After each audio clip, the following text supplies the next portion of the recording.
Sekarang kan yang selalu dikhawatirkan orang soal kecurangan. Iya. Hanya kecurangan yang bisa mengalahkan Anies Nah, Mohaimin. itu banyak yang bilang begitu ya. Ada yang banyak yang bilang begitu. Karena itu kapten tim itu harus kita cari yang kira-kira bisa membuat orang nervous untuk mau melakukan kecurangan. Oke. Ya, saya kira ada beberapa Iya. yang memenuhi kriteria seperti itu. Ada Pak Yusuf Kalla. Oke, Pak Yusuf Kalla. Ada Pak Oke. Gatot Nurmantio. Oke. Yang selama ini vokal di pemerintahan. Ada Pak Mahfud MD. Oke, Mahfud MD. Nah, itu figur-figur yang saya kira kalau itu yang menjadi kapten pemenangan, saya kira itu. Oke.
Kita harus takjub karena selama ini ada opini bahwa politik itu Mobilisasi. Oke. Ini bukan mobilisasi, ini partisipasi. Oke. Mereka betul-betul datang dengan apa yang dia punyai.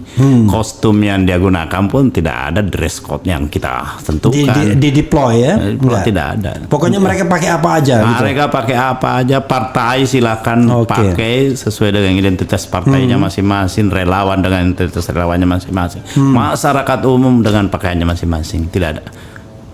Itu ini agak pertanyaan agak silly question ya, pertanyaan agak ini ya. Jadi mereka datang itu karena Anies atau karena ada yang tampil indrung? Saya kira daya undang Anies itu memang luar biasa. Cuma mengorganisasikannya itu perlu. Oke, that's the good answer ya. Iya. Anda nggak mungkin ya kan tanpa sebuah organisasi ketika mengadakan event yang besar seperti ini kan. Iya. Mereka akan bingung, mereka harus ke titik mana, mau kemana dan lain sebagainya. Saya sound systemnya juga dahsyat tuh kelihatannya, suaranya bagus banget. Iya, kita dibantu dengan orang yang memang mau berpartisipasi juga untuk itu. Saya memang menyarankan yang terbaik kalau itu, supaya pesan kita ini jangan sampai tidak sampai kepada masyarakat lantaran sound systemnya kurang bagus. Kan sering sekali kan kegiatan itu. Makanya saya selalu rewel kan dengan sound systemnya. Kita udah bikin capek-capek, tiba-tiba sound systemnya nggak karuan. Apalagi cuma yang gitu, gitu. Jadi sound systemnya itu saya membayangkan kapasitasnya berapa ribu watt itu ya? Itu secara teknis saya nggak Tapi begitu menguasai. supply electricity-nya dari mana itu di jalan begitu? Disediakan banyak kendaraan-kendaraan yang sambung-nyambung itu, saya lihat itu. Karena saya ketika jalan di setiap tempat saya mendengar pengumuman panitia. Jadi apa? Padahal perjalanan saya itu listrik di 10 kilo. mobile gitu ya? Kayaknya itu listrik mobile dia gunakan. Nah, ini penting juga saudara sekalian, kalau ke besok-besok mau melakukan kampanye akbar seperti ini kan? Gitu. Kalau mau melakukan kampanye akbar ya paling tidak belajarlah dari Sulawesi Selatan. Tapi kalau tim lain nggak boleh belajar ya?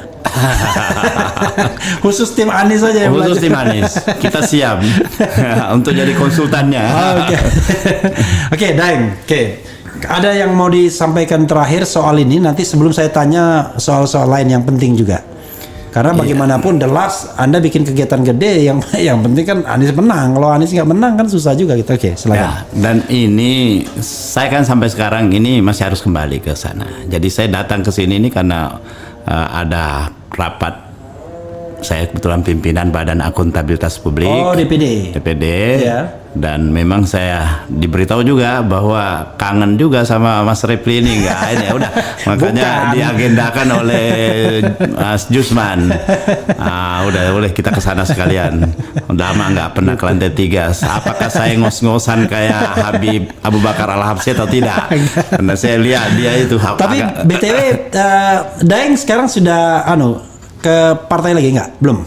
Ya, saya di DPD. Oh, makanya di DPD, hubungan dengan partai juga sangat bagus semuanya. Oke, tapi tetap sebagai caleg DPD ya? Sebagai caleg DPD. Itu sudah DPT belum? Belum. Tapi sudah selesai semua. Sudah DCT belum ya? Belum. Masih ya? DCS. Masih DCS sementara. ya? Tapi saya kira bulan depan ini tanggal 3 apa tanggal berapa? Berapa yang nyalon dari Sulawesi Selatan? Ada 18. Dan saya nomor 18. Luar biasa ya.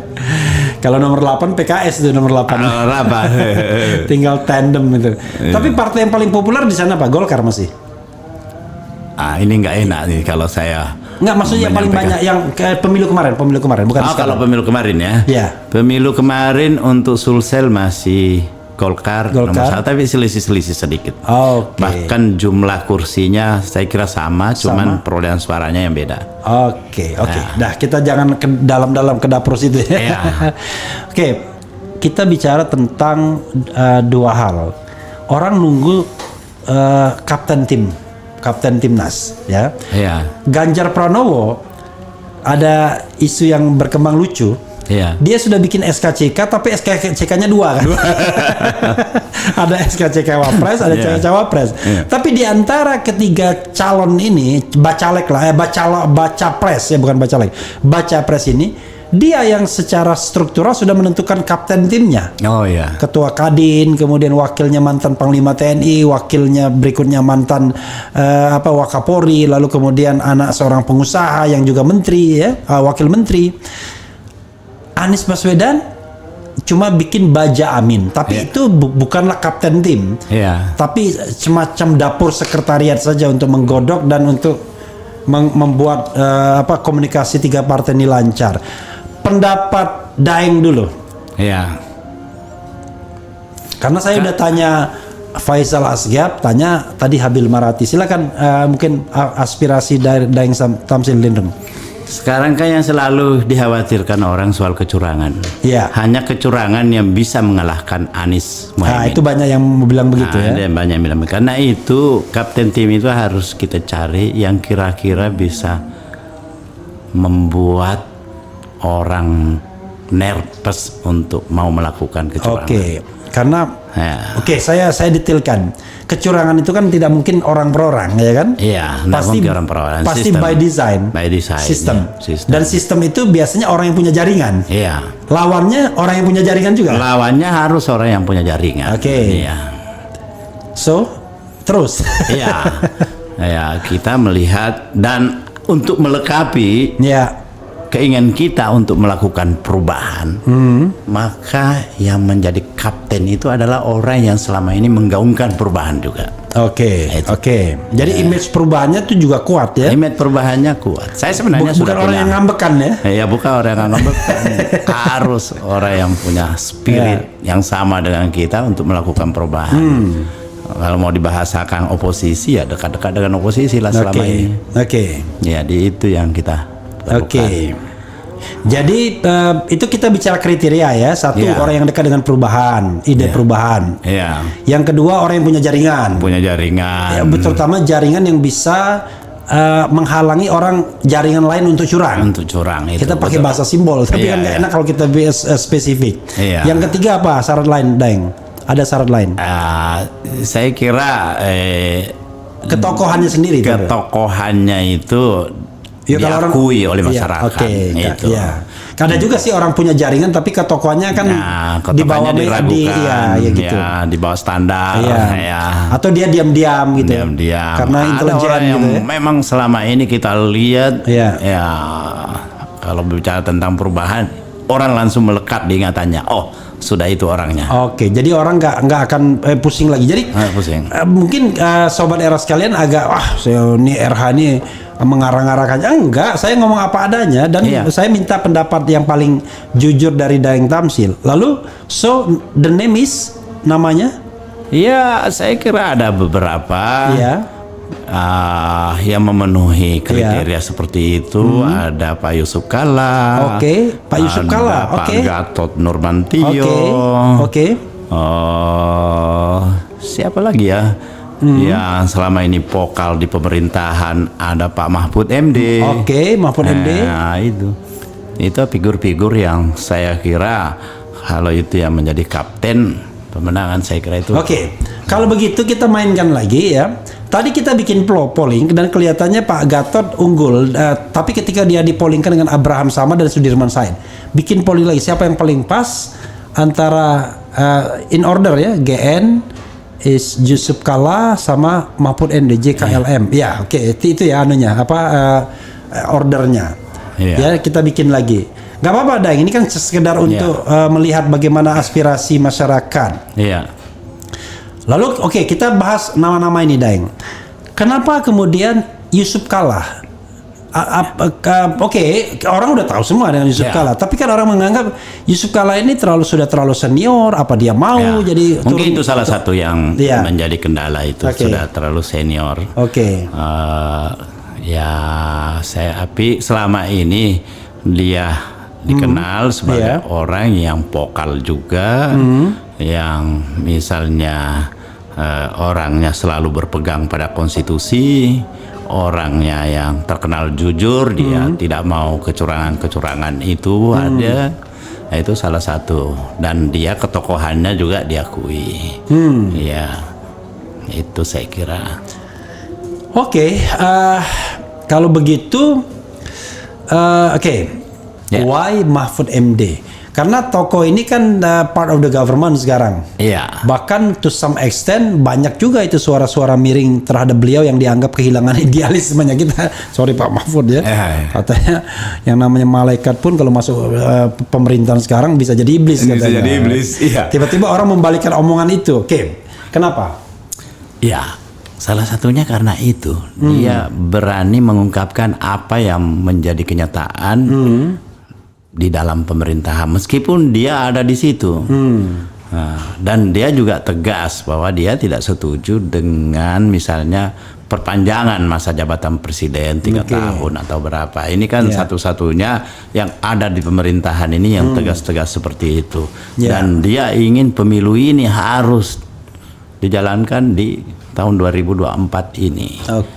Dia juga mendorong kalau pemilu itu harus jujur dan adil, karena kata kuncinya ini yang kita cari ini orang yang bisa menjalankan pemilu ini secara jujur dan adil.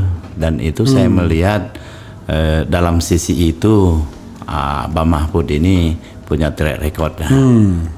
Ada beberapa yang kontroversial pernyataan-pernyataannya, tapi dalam hal ini saya kira dia berkomitmen.